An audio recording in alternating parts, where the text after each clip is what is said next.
The state is blaming this entire mess on the incompatibility between Apple and Android phones. The defense disagrees and says they were sent the wrong file, but either way, they're asking the judge to declare a mistrial. To give you a sense of how strong the storms were that came through here, take a look at this tree. It was uprooted and came crashing down through this fence. It was an absolutely explosive day in the courtroom. The defense shocking everyone, including the prosecutor, by calling Kyle Rittenhouse to the stand in the middle of their case. This area of the park is marked with signs like the one behind me warning people not to swim because of the strong current which is created over here where the Pike River meets Lake Michigan. Still, we've seen people here swimming all day long. The most shocking part of this whole hearing actually came at the end after the mics had been cut and people were starting to file out. Jake Patterson turned to all of us in the gallery as he was being let out and he said, "Bye, Jamie." This was probably the most important testimony of the trial so far. Gage Grosskreutz was shot in the arm. The jury actually saw very graphic video. His right bicep was essentially blown off. I'm basically monitoring the score by how loud it is behind me because these guys, there you go, there you have it right now. Good stuff is happening. Darrell Brooks cried in court as he faced charges that would send him to prison for the rest of his life. But the criminal complaint paints a picture of a man who acted deliberately and without emotion as he plowed down his victims, including children and the elderly. David Ward got out of jail earlier this year after serving time for theft by contractor, but it doesn't seem like he learned his lesson. We found he's moved to a new city and maybe up to his old tricks. CBS 58 Investigates confronted David Ward again. Hey, Mr. Ward, Kristen Barbaresi with CBS 58. We heard you're working as a contractor again? Ward has multiple convictions for theft by contractor across Wisconsin and Illinois, dating back more than 20 years. It's a criminal past CBS 58 Investigates uncovered, leading to Ward's year-long jail sentence in Waukesha County in 2018. Just lie after lie. Now, Ward is out of jail and moved to Madison, advertising his contracting and roofing services to neighbors on Nextdoor. I just was like, oh my gosh, unbelievable. James Schwartz saw Ward's posts on the neighborhood social networking site and recognized him immediately. Schwartz worked with Ward in Fond du Lac before Ward went to jail. I'm thinking somebody's got to say or blow the whistle on this. He's just in an area where nobody knows him, so he's getting away with it.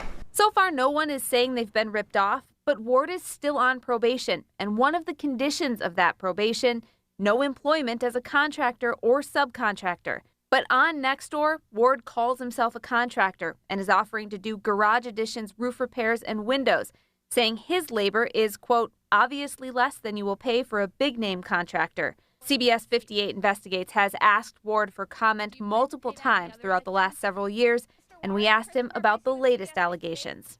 We heard you're working as a contractor again. Doesn't that violate your probation, sir? Ward took off the wrong way down a one-way street. We reached out to the Department of Corrections, which oversees people on probation, and asked if Ward is in violation. They got back to us late Friday afternoon and said they conducted an extensive investigation and found Ward is not in violation because he's posting on Nextdoor on behalf of his employer and that all monies and contracts were handled through Mr. Ward's employer, not Mr. Ward himself. The DOC adds Mr. Ward has been directed not to post services for his employer on the app in the future. 58 Investigates spoke to one woman who got an estimate for an addition from Ward. She says he did give her a business card with the company Committed Contracting. The name on the card was Lee Cowboy Ward. She says he told her the addition would cost $42,000 and she had to pay him in cash. She says that was a red flag and didn't hire him. She also tells 58 Investigates Ward spoke with a heavy Southern accent, something we've never heard in court. Circumstances why we are here today are many, but it doesn't change the fact that I let you down. Things went wrong. I tried to correct them. I did speak with the owner of Committed Contracting before the DOC investigation. He told me Ward does work for him, but he doesn't track every job Ward does and didn't know if Ward was doing jobs independently. None of the jurors wanted to speak after those verdicts were read, but we do have some insight into how they made this decision. That's because of the questions they asked. They did not ask many. It seems one of the most vital parts of this case and those deliberations was a 30-second drone video. The state got this drone video of the Joseph Rosenbaum shooting a week into the Kyle Rittenhouse trial and shifted their strategy, hanging their case on these 30 seconds. Prosecutor Thomas Binger made it the focus of his closing arguments. I'm going to replay it a few times so you can see quite clearly that the defendant sets the fire extinguisher on the ground with his left hand and then brings his left hand over to the gun and raises it and points. But the defense argued the video isn't clear and called it a desperate last-minute attempt by the state. Provocation, another thing. Think back on November 2nd when this case started. Did you hear one word out of Mr. Binger's mouth about provocation? You didn't, because it was never said. But when his case explodes in his face, now he comes out with provocation. The jury took notice, asking to see the drone video and slow motion versions during deliberations. They spent 46 minutes alone in the courtroom, watching it on multiple screens over and over, talking about what they saw. It was the very last question jurors asked. After that, they went back into the jury room for more than a day of deliberations before reaching these 5 verdicts. Not guilty, not guilty, not guilty, not guilty, not guilty. Before the verdicts were read, the judge warned there should not be any emotional outbursts in the courtroom. Still, we saw Kyle Rittenhouse's knees buckle as he fell, his mother and 2 sisters sobbing in the gallery. We also saw a lot of tears from the fiance of Joseph Rosenbaum and the girlfriend of Anthony Huber. Jessup, this is one of the homes that was right in the path of that tornado. You can see the damage, obviously. The front door ripped off, gutters missing, shingles ripped off. This tree actually landed inside this gentleman's home. From above, it's devastation. Homes and barns destroyed, debris everywhere. But on the ground, the picture is much more hopeful. I feel pretty good. Because instead of focusing on what's gone, All this can be replaced. people say it's about what's still here. I'm disabled, so I wasn't able to go down the basement, so I just sat in my recliner and I said my prayers, and the next thing I knew, the storm was through and I had a tree through my sunroom. The good Lord has blessed me. Just down the road, a similar attitude from Tim Brack. Alarms came on. We went downstairs. Boom. Brack and his 3 kids moved into this house in April. Hot tub used to be there. It's over in the field over there. The attached garage was ripped from the house, the mudroom too. Still, Brack says when he cried last night, it was tears of gratitude because looking around, he has no idea why most of his house is still standing. We all see this as, especially me, as God spared us. He has us here for a reason still. Cleanup and repairs will take some time, but no one will be doing it alone. I feel bad for him, so I'm like, hey, he's got all this destruction. Let's help a guy out. They're all a bunch of great people who will come together and get this place cleaned up, and you'll never know there's a tornado that came through here. Here's another look at some of the damage at Paul's house, who you heard from in that story. Now, he actually sells sweet corn from his property. His stand is mostly intact, but all of the corn was destroyed except for 3 ears, and I actually saw him offer those 3 ears to a neighbor that came by and offered to help clean up. Earlier this week, the Milwaukee County District Attorney said in a statement that $1,000 cash bail was far too low, and they're looking into how that happened. But a closer look at this case shows Darrell Brooks skated the justice system on technicalities and oversights multiple times over the last several years. Darrell Brooks has more than a dozen convictions across 3 states in the last 2 decades. There's a long history of flight, obstructing, bail jumping type behavior, Your Honor. At the time of Sunday's attack, Brooks was out on bail in 2 Milwaukee County cases. The first from 2020. Brooks allegedly got in a fight with his nephew and shot at 2 people. He was in jail on a $7,500 cash bail and requested a speedy trial, meaning the case had to be heard within 90 days. But that didn't happen because the justice system is backed up, in part because of court closures coupled with a spike in crime during the pandemic. So now we have this bottleneck situation where all these cases, these new cases, these older cases are trying to work its way through the system, and the judges and the prosecutors and law enforcement is doing their best to try and keep up with the volume. To comply with the statute, bail was reduced to $500 and Brooks got out in February. On November 2nd, he allegedly tried to run the mother of his child over with a car. He then posted a $1,000 cash bail. Milwaukee County District Attorney John Chisholm says that bail was inappropriately low and an internal review is underway. I don't think that this case, and while it appears like that at first blush, isn't a sign of the complete breakdown in the criminal justice system. I think this was an isolated incident that really happened as a culmination of a lot of different pressures on the criminal justice system right now, primarily because of COVID. There is an active warrant for Brooks' arrest in Nevada after he failed to comply with sex offender registry requirements. Since that warrant was issued, Brooks has been arrested multiple times here in Wisconsin and in Georgia, but it's unclear if officials in either state had any idea he was wanted out west. The district attorney's office says they are still completing that internal review, but they expect the DA will sit down with us next week and answer some of these questions. CBS 58 Investigates sifted through hours of body camera video. We know as a result of this case, officers were disciplined and retrained. Now we're able to see exactly what happened. We're not naming or showing the suspect because she's not charged. You feel like a big man? No, I really don't. Well, how the do you use this thing? Do you want my help, or are you just going to keep yelling at me? This body camera video obtained by CBS 58 Investigates shows the 51-year-old suspect in a fatal OWI crash shortly after her arrest January 30th. You turned around and just... Want to make a phone call or not? Yes. Before being booked, the suspect was taken to the hospital for a blood test. Officers also breathalyzed her. Good, steady breath. She initially denied drinking, but after blowing a .24, 3 times the legal limit, she came clean. We had one shot of vodka on the side of one of the Bloody Marys. Why did you drive? Because I was stupid and they wanted cigarettes. It seems like a straightforward case, but the suspect isn't facing charges because prosecutors say they can't use any of this evidence. The problem started back at the scene at 92nd and Lapham. The suspect was driving this black Jeep and slammed into this tan Camry, killing the driver, 78-year-old Kathleen Deichel.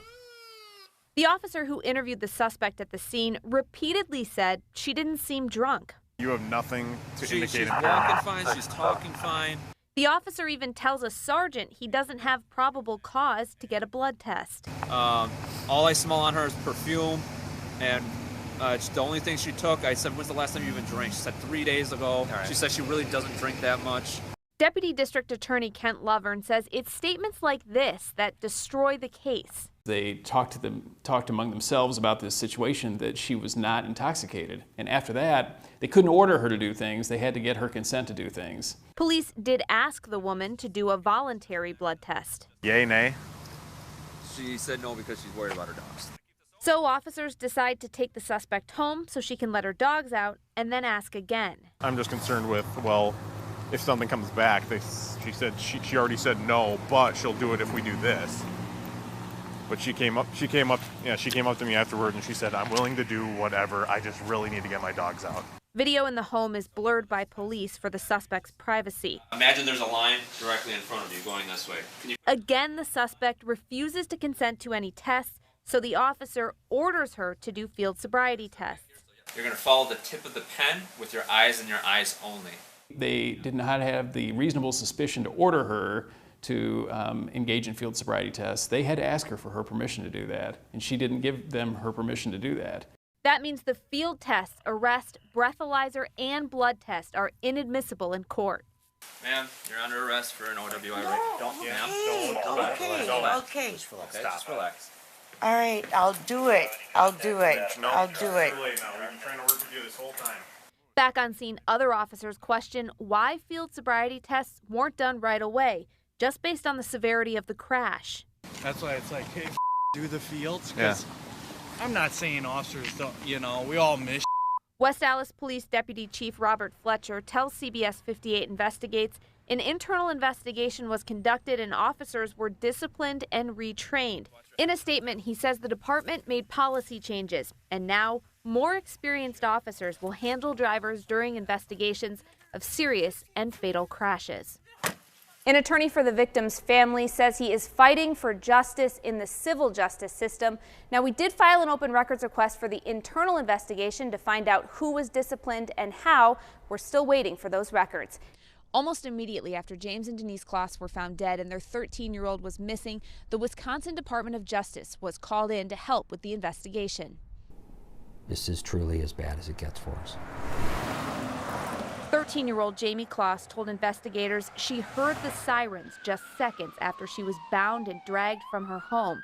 The suspect, Jake Patterson, even told detectives he yielded to sheriff's deputies racing to the Kloss home before continuing on the almost 80-mile drive back to his Gordon home with Jamie in the trunk. Meanwhile, the Barron County Sheriff called in help, including the Wisconsin Division of Criminal Investigation. Within a matter of a couple hours, we can have 40 or 50 agents at a scene of a major investigation. CBS 58 Investigates sat down with former Attorney General Brad Schimmel, who left office just 4 days before Jamie was found. At what point did you stop thinking she might have been killed that night, too? Well, when she didn't turn up somewhere in a matter of a couple days, then we had great hope. But it didn't make sense to us even then that someone would commit 2 murders and then take her alive. That's something to slow you down. That's a liability. And the more time passed, the more investigators believed Jamie was still out there, especially after hunting season when thousands of people took to the woods and no one found anything. We believe somebody was holding her, which is not good. We knew that meant this was a very difficult life for her, but alive is a very good thing. Patterson brought Jamie here to Douglas County. What we don't know yet is whether or not he'll be charged here for any of the crimes he may have committed during the more than 80 days he held Jamie inside this home. My office is still in the process of reviewing the reports on the case to determine whether or not there are any additional charges that would be filed in Douglas County. Those charges would likely shed light on what happened inside that cabin. But Patterson already faces 2 life sentences in Barron County. For some, that's enough. And I'm assuming the charges that have been brought will be efficient, I hope, and it doesn't sound like he'll ever see the light of day again. Inside the Barron City Library, where almost every newspaper on the shelf has the Kloss case on the front page, Representative Romaine Quinn reflects on both the relief and grief still echoing across his district. Well, the hard part for our community is that a lot of us have cabins in Gordon or around Gordon, or that's where we all go to deer hunt, and it's, gosh, he's 3 miles from where we go visit. But Jake Patterson wasn't on anyone's radar. He picked Jamie at random, which Schimmel says is rare, and he has no criminal record. That is common, that individuals that prey on children don't have a lengthy history criminally, that we didn't hear of them before. The ones we know about, we're keeping our eye on. Now the Barron community is focused on keeping an eye on Jamie, making sure she feels their support as she adjusts to her new normal. People with that kind of strength of character, we can be hopeful that they can find some degree of healing. Jake Patterson will be back here at the Barron County Courthouse for his preliminary hearing on February 6th. Reporting in Barron County, Kristen Barbaresi, CBS 58 News.